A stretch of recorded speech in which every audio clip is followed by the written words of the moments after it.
This is on conditional probability and general multiplication rule. Now, conditional probability, the notation probability, and then you got inside of parentheses f, and then that vertical bar is given. So probability of f given e is red. Probability of event f given event e is probability the event f occurs given that event e has occurred. Now, you shouldn't get thinking it's always e and f. It could be a and b. It can be anything.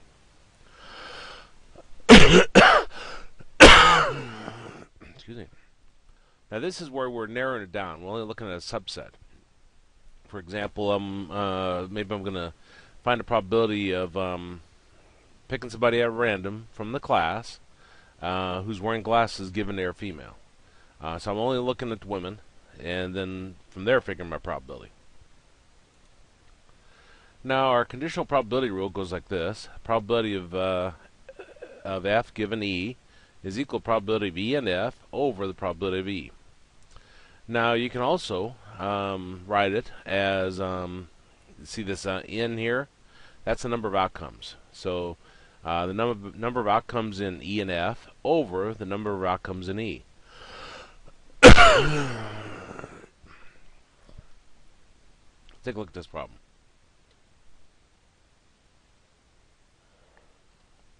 Suppose the e and f are two events, and the probability of e and f is 0.5.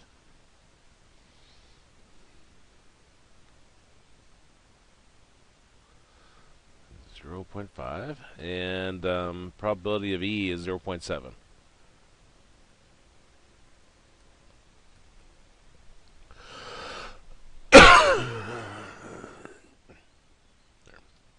What is the probability of f given e?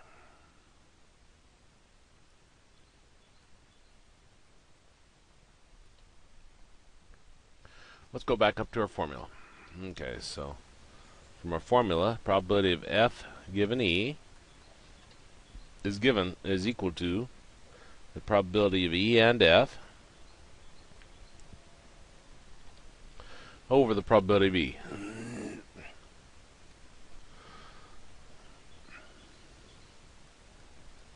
Probability of e and f is 0.5 over the probability of e, which is 0.7. And try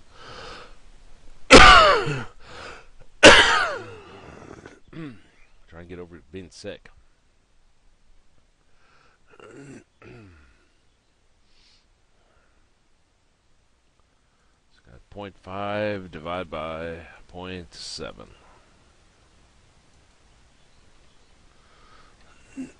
4 decimal places, 0.7143.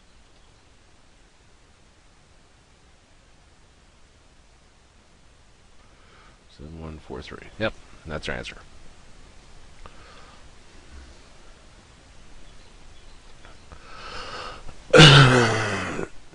Take a look at this one. It says suppose the e and f are two events, and then the number of outcomes of e and f is equal to 300, and the number of outcomes of e is equal to 800.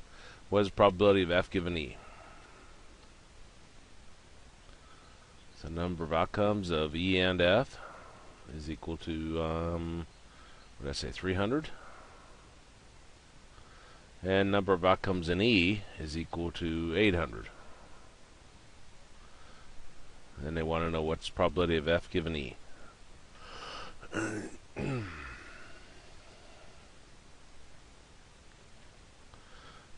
Well, from our formula, it's number of outcomes of e and f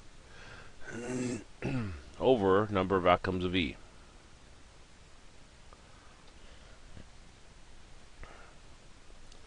See how this equals kind of goes like this? This is saying this is equal to this, or this is also equal to this.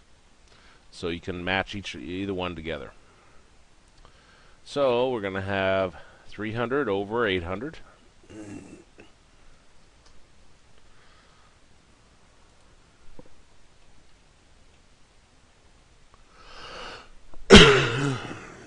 Which gives us 0.375.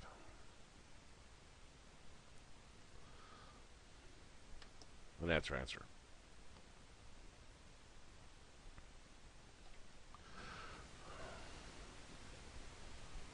Okay, let's look at this problem. It says suppose that E and F are two events and probability of E is 0.7.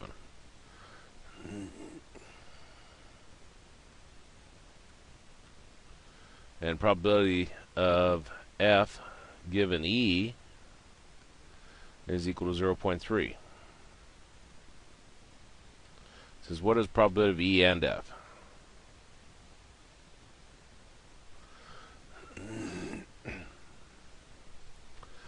Now we're going back to our same formula here. So we're using this one we did in problem 1. We're just given different information.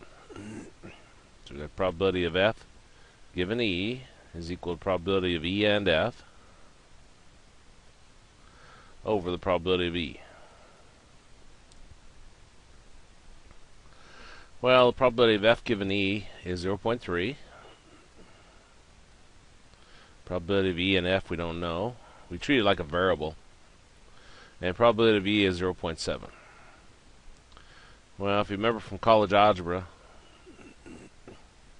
solving this, we'd multiply both sides by 0.7 to get rid of the fraction.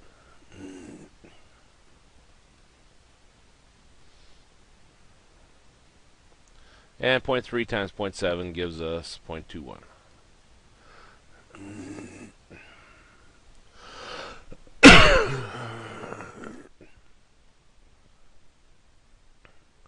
And I do apologize for my congestion and everything.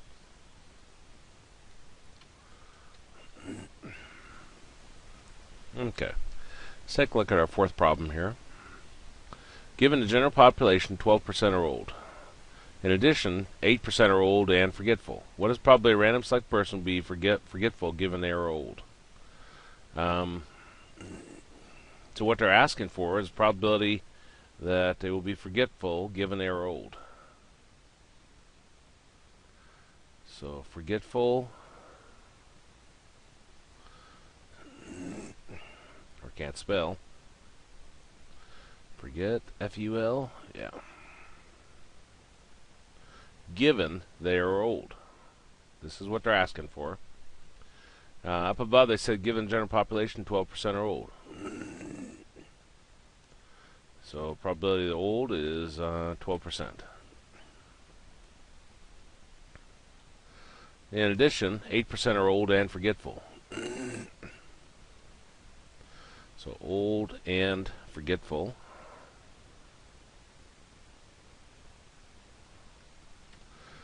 Are 8%. Okay. That's all the information they give us. Well, this is a variation of this problem we just did. So probability of F given E is equal to probability of E and F over probability of E. Well, F given E, that would indicate to me, here's my given, so this one is our F, and this would be E, which means this is E here, and this would be E, and forgetful is F. Now, you see how that matches up with our formula. So this is what they're asking for right here. So probability of forgetful given or old. And this is probability of E and F, which is probability of old and forgetful. So old and forgetful over probability of E, which is probability of old. Well, they give us old and forgetful, 0.08. And they give us old, which was 0.12. So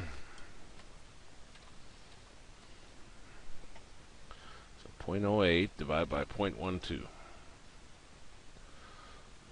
And get 0.66, 3 sixes and a 7. Excuse me. Somebody put me out of my misery. Okay, let's look at one more of those. It says for 18 to 20-year-olds, 27% believe in aliens and ghosts. Given that 35% of 18 to 20-year-olds believe in ghosts, given they believe in aliens. So probability of ghosts given they believe in aliens. I'm kind of shorting it there. But probably given 35% believe in ghosts, given they believe in aliens. So that's 35%.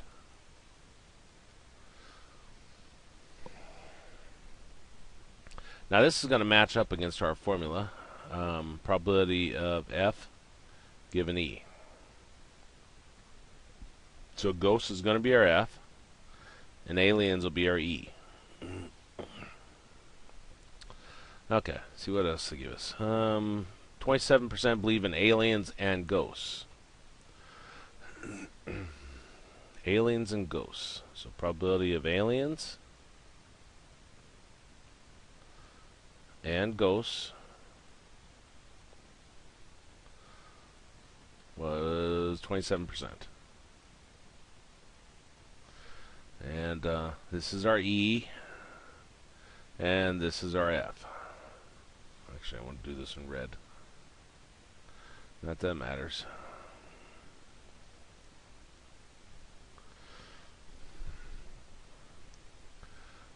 So that's E, and this is F. There we go. Which is probability of E and F. So this is 0.35, and this one is 0.27. And then it says what probability believe in aliens. So they're wanting us to find probability of aliens. And aliens we already said was E. So they're wanting us to find a probability of E.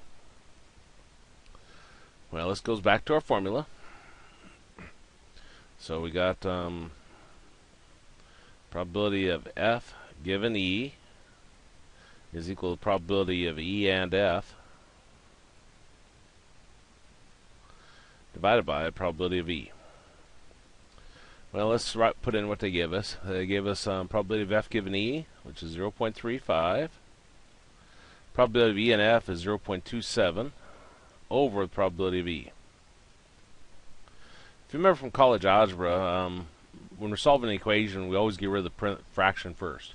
So we'll multiply both sides by probability of E. So that would give us 0.35 probability of E is equal to 0.27. And then we'll divide both sides by 0.35, and we get probability of E is equal to 0.27 divided by 0.35.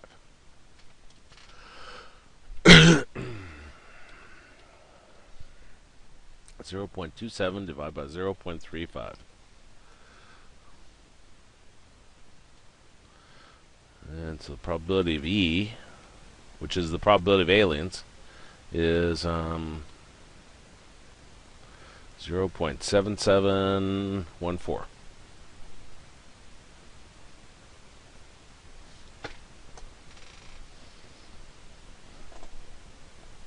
Let me save that.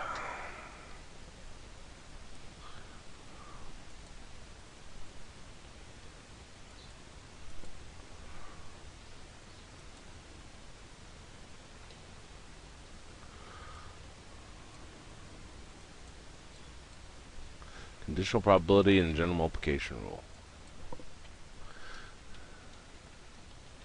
Conditional and general multiplication rule. Page 01. There we go.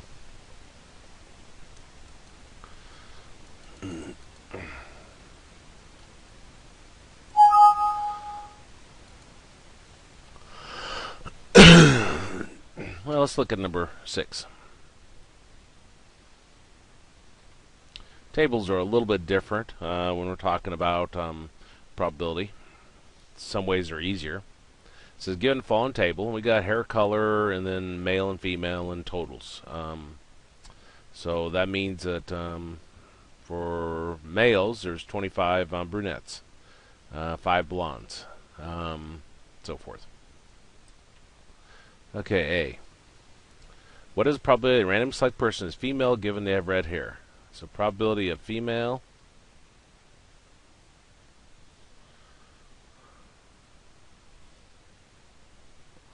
So probability of female given red hair. And you want to keep this short. You don't want to get real wordy on this because words will throw you.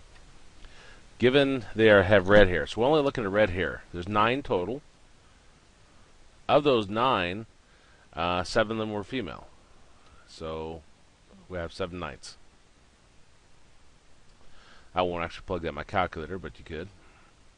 Now B says, what is the probability that a randomly select person has blonde hair given they are male? So we're only looking at the males. So probability of blonde hair given the males. Okay, so how many males are there? There's 32 males. And of those 32, there's 5 of them have blonde hair. So we'll have 5 out of 32.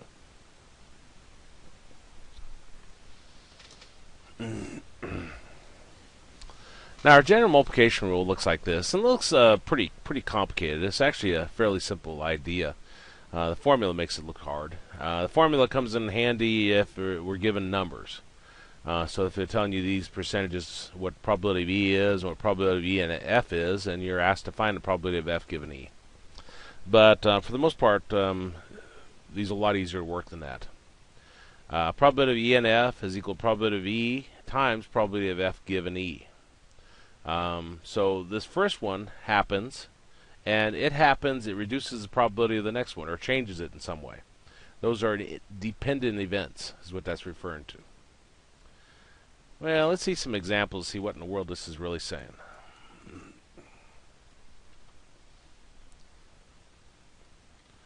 Okay, suppose the 3 cards are randomly selected from a standard deck of cards. What's probably getting 3 queens with replacement?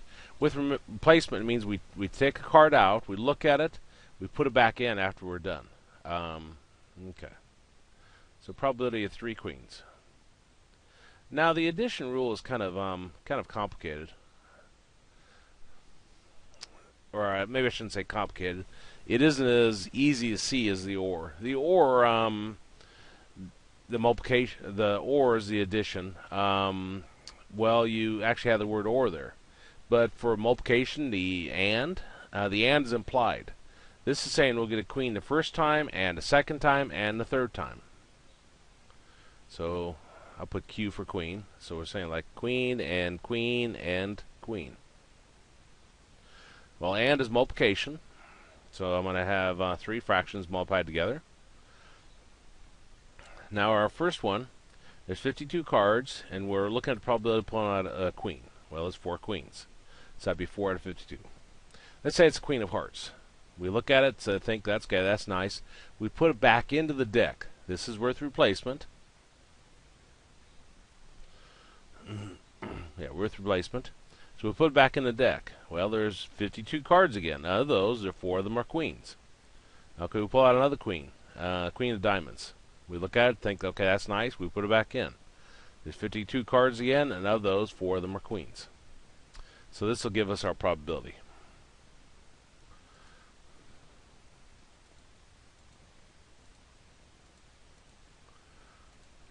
Caret 3.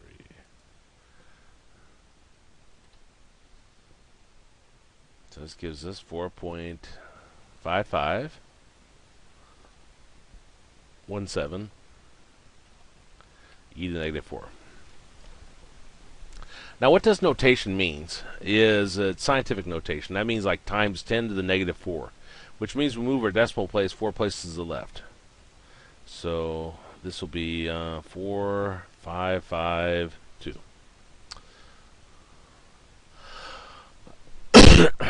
Excuse me. Let's look at B. B says, what is probably getting the three queens with no replacement? So we pull a card out, look at it, and we keep it out. We don't put it back in the deck. Okay, so we're looking at 3 queens again. And again, there's an implied and. First card, 52 total. There's 4 of them are queens. I actually envision pulling a card out. I find it better to do it that way than do it in theory. Just think it strictly in theory. I pull the queen of diamonds out.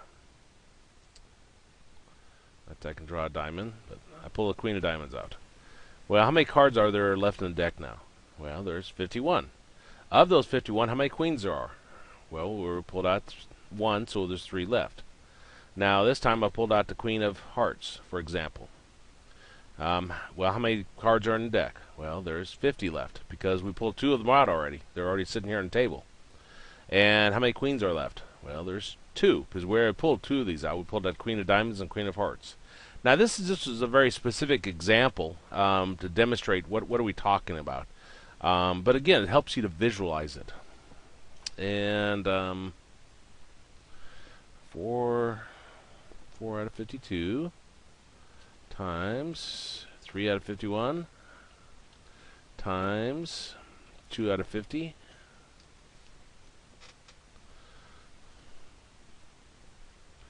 1.80995 e to the -4. Again, that means I move my decimal place 4 places to the left. 1, 2, 3, 1, 8, and I'll just do there. That would be our probability. Excuse me.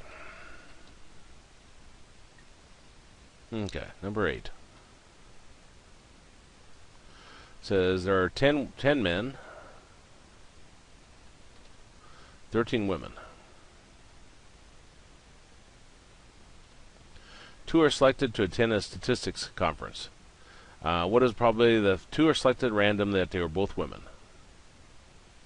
So we're looking at woman and woman. Now it doesn't make any sense to take the same woman twice to the same conference. So we want like two students to attend it to get to be represented. Well, there's 23 total, and we're looking probably the first one's a woman. Well, there's 13 of those 23 are women. Okay, now imagine June's in the class. We picked June. She's sitting out in the hallway now, waiting to go to the conference. How many students are left? Well, there's 22 now. And of those 22, 12 of them are women, because we already pulled June out, so she's no longer in the mix. So that's 13 over 23 times 12 over 22.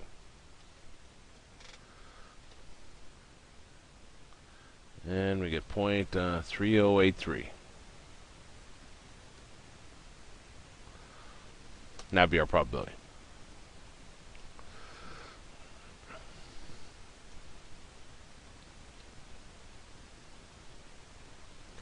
Number 9. Given a standard deck of cards, what is probably getting 3 of a kind? 3 2s, 3 queens, etc. An example hand, queen, queen, queen, 2, 5. We cannot have 4 queens since that would be 4 of a kind. Note, assuming you're dealt the first 5 cards and the first 3 are 3 of the same. Just to make it very simple so we don't think too hard on it. So probability of 3 of a kind.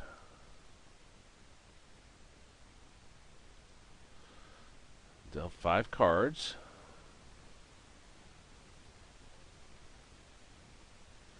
Like that. There's 52 cards to begin with. And 3 of a kind, like 3 2s, 3 queens. Well, the first card would be 52 out of 52. Because we didn't say it had to be like 3 queens. We said 3 of a kind. Now, this first one decides what we're working with. Let's say I pull out a king. Queen of hearts, or king of hearts, I mean. Well, this then says 3 of a kind. We need 3 2s, 3 queens. We need 3 kings. Okay. We pulled the king of hearts out. So there's 51 cards left.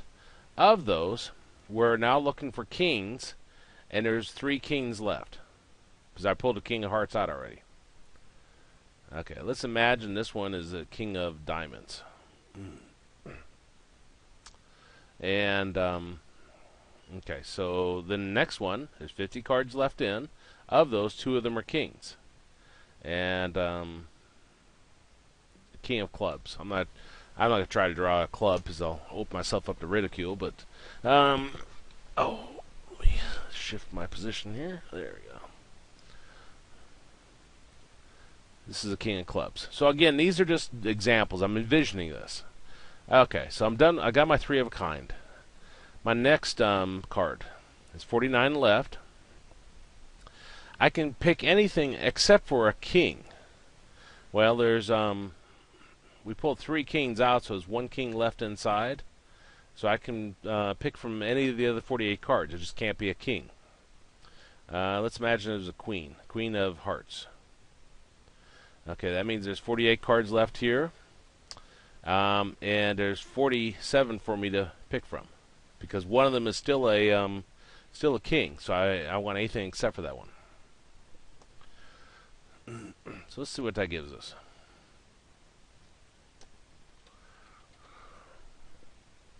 Three out of 51 times 2 out of 50 times 48 out of 49 times 47 out of 48. And we get 0.0023, rounding to 4 decimal places.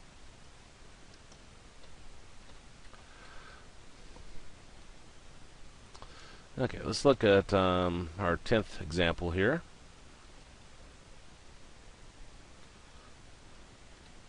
So in a box we have 10 black,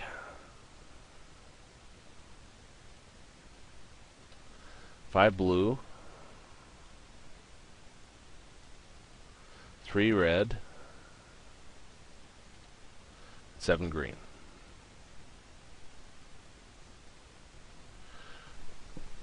Now A says we are choosing 2 markers at random. What is probability they're both green? Now we're choosing 2 markers, which means we're not putting them back in, so no replacement. And probability they're both green. So we're looking at probability of green, green.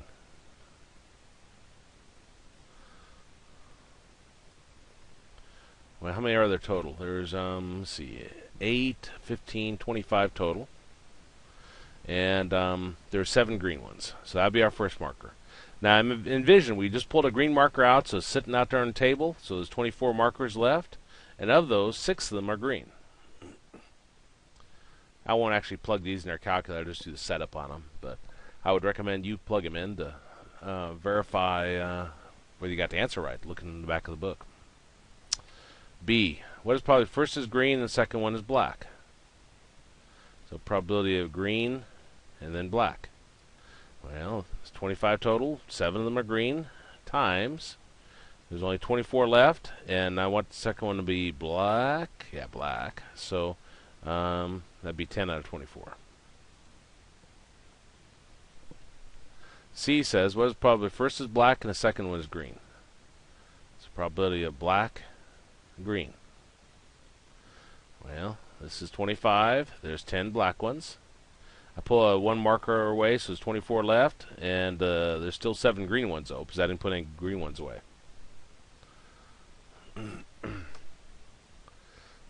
Okay.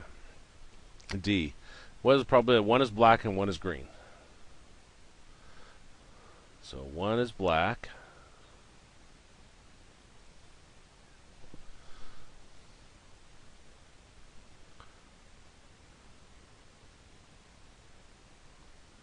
And 1 is green.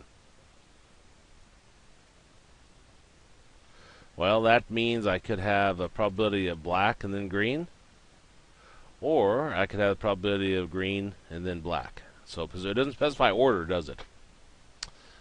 Okay. Well, we actually calculated these up above. Probability of black, green is C. So that'd be 10 out of 25 times 7 out of 24. Or, in addition, is plus. And then we did this in B. Probability of green and then black. So it'd be 7 out of 25 times 10 out of 24.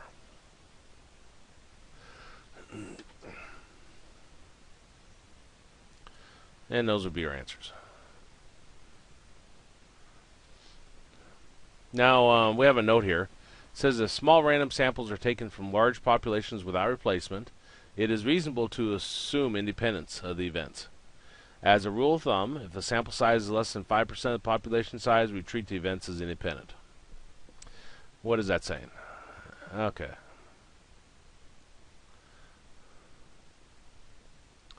Let's say there's 300,000 people in Wichita.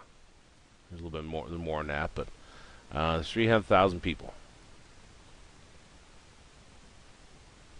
And let's say 150,000 of them are women. I guess there's no kids in our Wichita. If I look at the probability of picking out two women, woman and woman. Well, there's 300,000 people on the bottom there, and 150,000 would be up on top. Now, normally what we do is we would subtract one from these. So this would be 299,999, and this would be 149,999. Like that. Well, let's go to our calculator.